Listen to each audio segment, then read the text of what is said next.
Yo, what's up guys, JT here. I'm going to be bringing you a quick update video today. I'm going to talk about some of the features that we showed in the trailer, show you some things that got cut from the trailer, and generally talk about the plans moving forward with the release of the game. I'm actually going to kick straight off with this here guys, and the first thing I'm going to show you is the credits tab.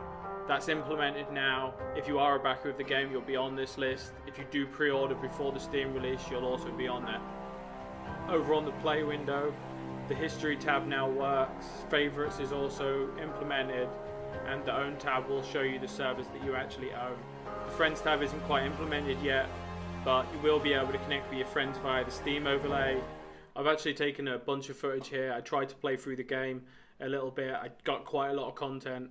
I'm actually going to have some cuts in this video, sort of take you through the day and really just show you the bits that really I think you'll like to see. One of the first things I'm actually wanting to talk about here is the view distance. Some of you might remember from the stress test that it was set to around 1,000 meters. Maybe you've seen it in some video or something. We've actually optimized things. We've combined some terrains in the distance, and we've actually managed to get that up to about 10,000 meters now, with some performance gains as well, which is always nice. I'm going to go ahead here and equip an axe, and the first thing I want to show you on the axe is the inspect readout that we've added. And we've decided to add that because we wanted to give the player some feedback about the item that they have in their hand without breaking the immersion by having UI on the screen. So you can press F and you'll see some information about the weapon you have, whether it's a gun or a melee weapon. And you might have actually noticed the green highlights on the tree there. We've actually added that because after stress test 2 we saw some footage on YouTube, and we noticed that people are struggling to find where they need to cut on the tree. So we've added those just to give the player a little bit of a cue to how to cut the trees down and just to guide them in the right direction. Something else that happens now as well is the axe take damage and dull as you use them. The more you use them, the blunter they get and the longer it'll take to cut down the tree. And you can use the new crafting system to resharpen them and make them last longer. If you do let it get to 0%, then it'll actually break, and then you'll have to salvage the parts from your inventory. As I walk up here, you'll actually notice that I get caught in some bushes, and it'll slow you down now as you walk into shrubbery. It'll make noise so that other players can hear it, and it'll also attract or deter AI. I'm not actually afraid to admit it, guys, that I got completely lost before I came over that ridge and saw Union Point Power over there. And that's something also that we really wanted to do with the landmarks in the world, where you'd be able to use them as reference points as you navigate around the world and try to find your friends. I'm actually going to head into town now because I know I'll be able to find a water barrel over there. We didn't want to make finding water difficult because we feel in this kind of environment it would be pretty easy. What we do want to do is add the challenge of purifying that water and making it safe to drink. So you can see this water barrel here. You don't actually know if it has water in it before you try to take it. It's a chance system where you walk up to it and find out. They will refill after it's rained, and they are persistent between players, so if you take all the water out of it, it won't be there for another player. But like I said, getting that water should be fairly easy. I actually head over into the woods now, where we're going to set up a little bit of a camp and actually show purifying some of that water on a campfire. I'm going to actually go ahead here and just give all the items for setting up this camp because I really didn't want to find them all. And this is also something that you guys will have access to. If you're a server admin, you'll be able to give yourselves items, you'll be able to give other player items if that's something you want to do. And there's loads of different variants of the give command. You can give single items, you can give items with quantity, or you can look up give, and all kinds of different options for that. You can actually see here that I forgot one of the IDs, so I just did try give and then a name, and it will basically look on the system and see what there is to give you that matches that name, and it'll try to give you it. You can see that I actually place a tent now, and that serves as a mobile logout point in the world. If you do use something like this, then you'll sign back in exactly where you did log out, and if you don't, then you'll log back in somewhere near where you signed out. You can see that I'm placing a fire here, and I'm just adding some parts to it, and we're going to use this after we've shown you the crafting system to actually purify the water and make it safe to drink so that you don't have a chance of getting sick. I'm actually showing the new crafting system here now, and we added this because we felt that the old system was becoming a little bit clunky with the lists. The lists were becoming a little bit long, and it was becoming hard to find exactly what you wanted to craft. So we've added this recipe system where you can assign stuff to the recipe and just find out yourselves if it is actually something that can be crafted. We've added this wiki button here as well, which will actually open directly to a web page where you can find all the different recipes and just make it kind of easy to find that. And that will open in the overlay, the Steam overlay as well, if that's something that you want. That's just an option with all URLs in the game in the settings, where you can check that on if you want it to open in the Steam overlay, or off if you want it to open in your regular browser. So I'm going to go ahead here and actually craft a tripod, and then we'll throw that over the fire and actually boil the water and make it safe to drink. You might have seen the cooking system that we've implemented here in the trailer, and I just wanted to talk a little bit more about this and how this works. Basically, any surface that is over a fire or a stove or a kitchen stove is basically a cooking zone if it's turned on by the electric, or in this case the fire that's underneath it, and will actually allow you to cook anything that is set as cookable. So in this case it's a saucepan of dirty water.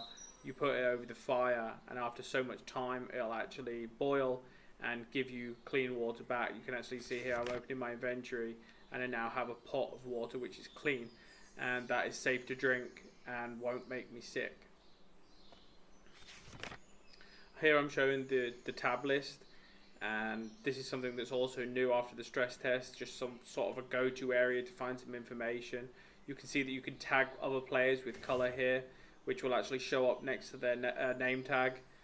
And there's a bunch of other options there on that drop down, a bunch of quick links here which open into the Steam overlay again, or just straight into a URL, some other useful information, and just generally like a quick easy way to find information that you might want. I'm actually going to go straight into some server administration stuff right now, show you some of the things that you can do as a server admin to manage your server. You can see here that I'm typing in cleanup and a radius, which basically just cleans up all item pickups and interactables within that radius, just so that you can keep the world tidy. I'm setting myself to God mode true there, so that I can't take any damage. TP is also implemented in the game.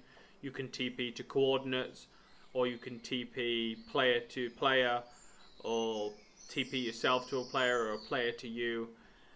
You can also teleport yourself to spawn points by doing / spawn point and then the number. I don't actually show it here, but that's in as well, which you might find useful if you want to set a spawn point, or just generally teleport somebody to another spawn point so they can meet up with their friends.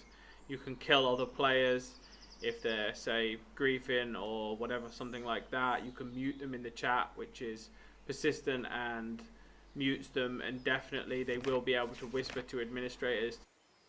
You can add to your stats. Here you can see I add to my hydration stat, and you can also do this for other players as well. So you would just do / the stat you want to update, the name of the player, and then the amount you want to increase it or remove it by. You can ban people as well, unban them all via the chat, and you can also do that via the server panel as well, which I'll actually go ahead and show you right now. This is the Zelona Allgamer game server panel that's been developed for Survive the Nights by Clinton. If you host a server through Allgamer for Survive the Nights, you will actually get access to this panel. You can see here on the main page that you can start and stop your server, and I'm going to go ahead in here and click on my server, and you can see a little bit more information about it. You can change the name here, update it, restart it, and things like that. Over on the configuration tab, you can change all of the server's configuration. I won't go into too much detail about each of these options, but basically this saves you having to edit text documents and will really allow you to run the server the way that you want to do it. You can change all different kinds of things, and you can see I scroll down here and actually show you some of the description of some of the options that you'll have access to. Over on the permissions tab, you can see that you can create user groups. User groups work in a hierarchy system, So the higher they are in the group, the lower permissions that they have.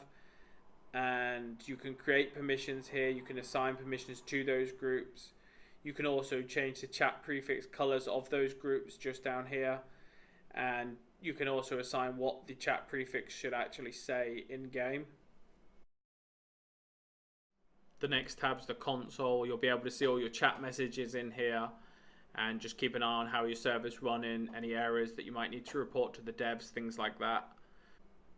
The tasks tab lets you set tasks for the server, like restarts, lets you schedule those for when you want them rather than when they need doing. The backups tab is just for taking a backup of your server database in case of any corruption, anything like that. And the tools tab just has a little utility on it for deleting your database in case you want a clean server. Okay, and we're back in game. I'm actually going to show you guys a few weather states here in the background while I talk a little bit about zombie spawning and the alpha. These commands that I'm inputting right now, I'm actually forcing the weather. All these states will dynamically happen in the game as you play. Server admins will also have access to these commands as well. So as of Alpha 1.0, which will be hitting Steam fairly soon, zombies will actually spawn dynamically around the world. During the day, you won't find them outside. They'll generally be lurking in houses and just hiding in dark places. We've done this because we want to approach the zombies from the perspective that during the day you can spend it preparing for the night. During the night, zombies will actually spawn outside. They'll be more aggressive and they'll actively seek other prey for food, and you'll actually have to fend those off more. As for the Steam Early Access, we're really positive at the moment. We're really confident about where the builds are.